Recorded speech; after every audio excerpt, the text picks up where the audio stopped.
Hello and welcome. This is Bijan Hushiar.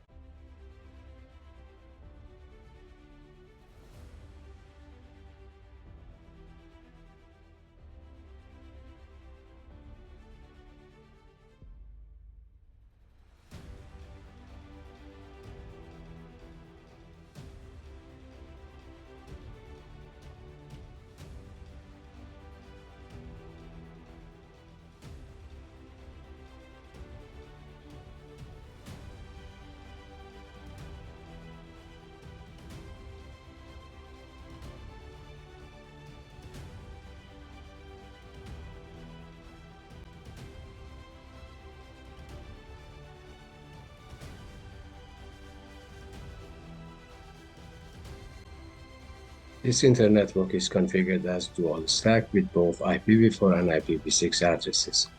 In the first part of it, we are going to demonstrate how to remote access to switch 2 and router 2 using Telnet and SSH respectively. Switch 2 is configured for Telnet access and router 2 is configured for SSH access. On router 2 for SSH access, we had to configure a domain, encryption key, and a username. Otherwise, it was not possible to remote access to it using SSH. First, I'm going to remote access to switch 2 using Telnet from this PC called PC2. I click on it, I go to the command prompt and I type telnet 192.168.2.253, which is the IPv4 address that I have assigned to VLAN 1 of switch 2. Without assigning an IP address to the switch, you cannot telnet to it. Press enter. I'm going to be prompted for the password. The password that I configured for Telnet access to switch 2 is tel-pass. When you type it, you don't see it. As you can see, the prompt changed to S2, which means I'm in user mode of the switch 2. I'm going to exit.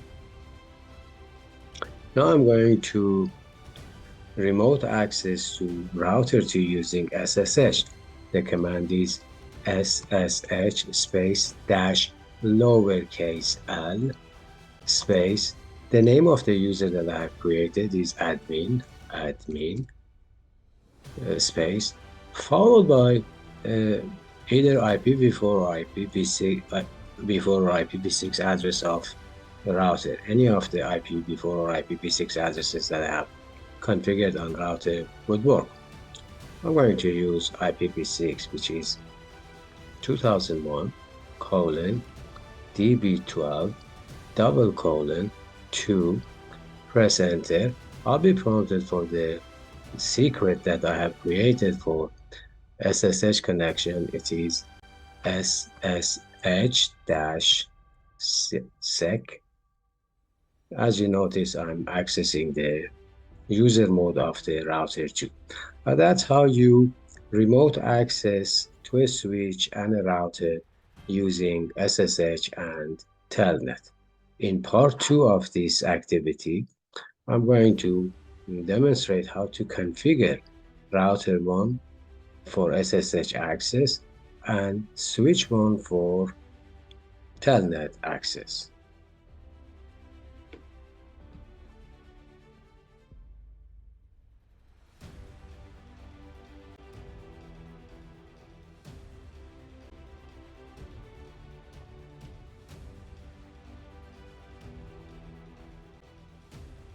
This internet network is configured as dual stack with both IPv4 and IPv6 addresses. Our first task is to configure switch 1 for Telnet access. In order to do that, some networking services must be configured on switch 1. So we are going to access command line interface of switch 1 We go to privilege mode, then global configuration mode, conf. Switch is already named S1, so we don't need to change the name. But we need to assign an IP address to management VLAN of this switch, which is by default VLAN 1. So we are going to access that interface VLAN 1, and we assign an IPv4 address to it with this command: IP address 192.168.1.253 with the subnet mask of 255.255.255.0, no shot. Exit to global configuration mode. In order to be able to access this switch from remote network, we need to configure the default gateway for this switch with this command: IP default dash gateway. Then we have to type the default gateway's IPv4 address. The default gateway of switch 1 is G00 of router 1, which has the IPv4 address of 192.168.1.254. So that's what we are going to type in here: 192.168.1.254. Default is spelled. Let's correct that one. There we go. Now, let's go ahead and configure Telnet with this command: line VTY 0 space 15. It is possible to have 16 simultaneous Telnet connection to the switch. That's why we use 0 space 15. You could use lesser number than 15 if you don't want up to 16 simultaneous connection as far as Telnet is concerned to this switch. Then we need to assign a password for Telnet access. Password, we assign tel dash pass. Enter. Login. Exit. That's it. This switch is configured for Telnet connection. So let's go ahead and access it from command line interface of PC3. Let's see if PC3 has IPv4 address. Yes. Does it have default gateway? It has everything.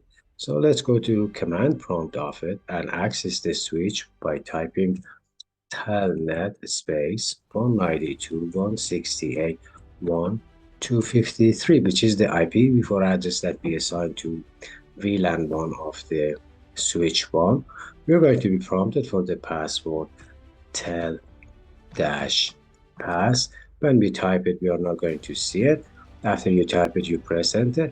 We access the user mode of the switch, and from here on we can go to privilege mode, to global configuration mode, and so on and so forth, and configure this switch from a remote location. Let's see if we can telnet to it from PC2, which is in another network than switch 1. So we go to PC2's command prompt and we type the same command: telnet 192.168.1.253. Press enter. Type the password tel dash pass. Yes, we can access it from remote location also. That's why we configure the default gateway on the switch. We can exit it right now. So that's how we configure the telnet on a switch. The same commands can be used on the router, except for the router, line VTY could be 0 through 4, maximum 5 simultaneous connection possible on router, not 16.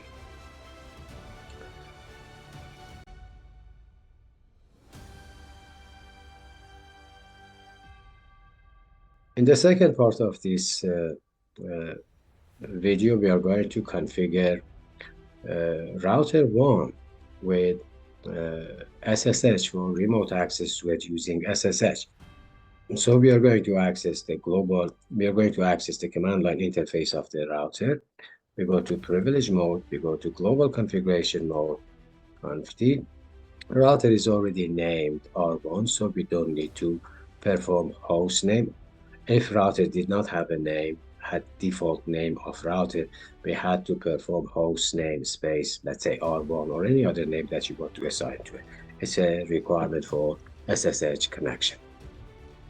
Another requirement for SSH connection is to create a user with the command called username.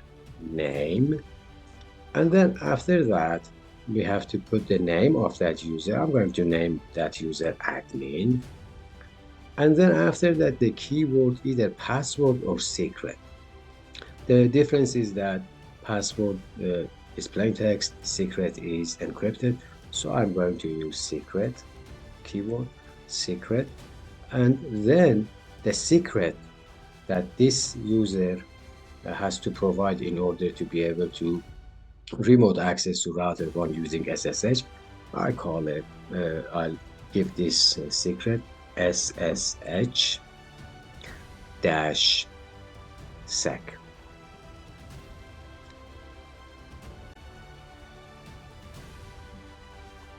There you go. That user is created.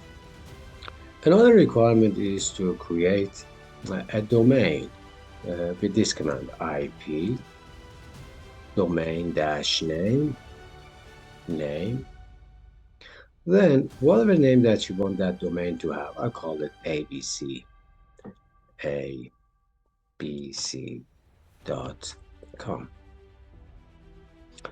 IP domain dash name abc.com. Another requirement is to create an encryption key with this command, crypto key generate RSA, which means create an encryption key using RSA encryption protocol. We are going to, after we press enter, we are going to be prompted that by default, a key with the length of 512 bits is going to be created. Is that okay with you? If it's okay with you, you press enter. If not, you can change it with the increment of 512. Let's say a key length of 1024, 2048, and so on and so forth. It is the minimum requirement is to have a key with a length of 700 something, so I'm going to go with 1024 key length. Okay, and that key is created. Now I can create, I can configure SSH with this command, line bty04, and then all I have to do is to type login local. The reason that I do login local is I'm telling the router use your local database to authenticate user.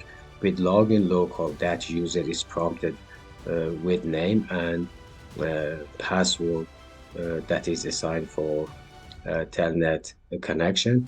That password is SSH-sec that we created when we created the user named admin. And then exit. That's it.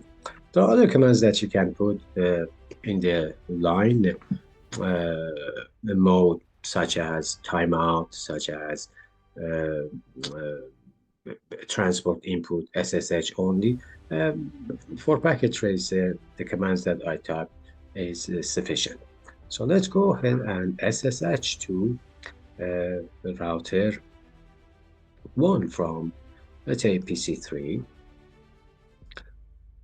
First, let's exit from switch 1.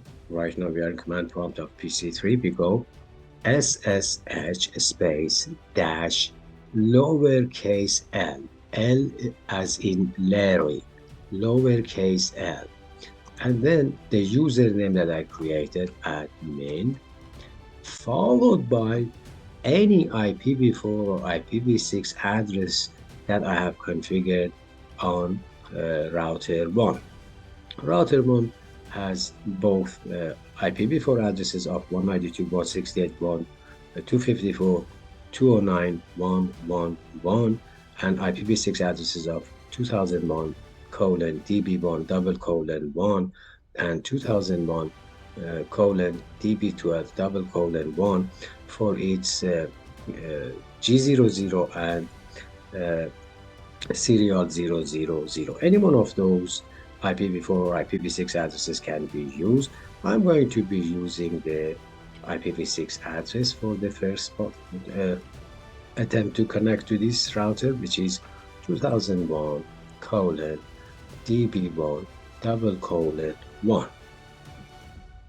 Again, SSH space dash lowercase l space admin, the name of the user that I created, space any configured IPv4 or IPv6 address of router 1. We're going to be prompted for the password. The password that we created for admin to have successful SSH connection to router 1 was SSH-sec. When you type it, you don't see it. After you type it, press enter. Here you go. We are connected to router 1's user mode, which we can go to privilege mode, global configuration mode, and configure this router remotely. Let me go ahead and exit from this one. Let's go to a PC on a remote network, PC2, and let's SSH to router 1, SSH space dash lowercase admin. Use any IP address on that router. Let's go ahead and use its IPv4, 192.168.1.254, I suppose, was the one that we assigned to G00. Press enter. We are going to be prompted for the password, SSH-sec. When you type it, you don't see it. Type it correctly, and then press enter. We are accessing the privilege mode of the router 1. Can use enable to go to, we access the user mode. We can type enable to go to privilege mode, and then after that, conf to go to global configuration mode, but I'm going to exit from it. So that's how you configure Telnet and SSH to remote access to a Cisco switch and or a router, a Cisco router, for configuring that device from a remote location. In order to do that, some networking services must be configured on switch and router, which we did in this video. Therefore, initial configuration cannot be done on switch and router using Telnet and SSH, because we need to configure some networking services locally on those devices. Then we can access those devices remotely and further configure it. Thank you for watching. If you liked the video and you found it informative, please don't forget to recommend it to others who may be interested. Thank you.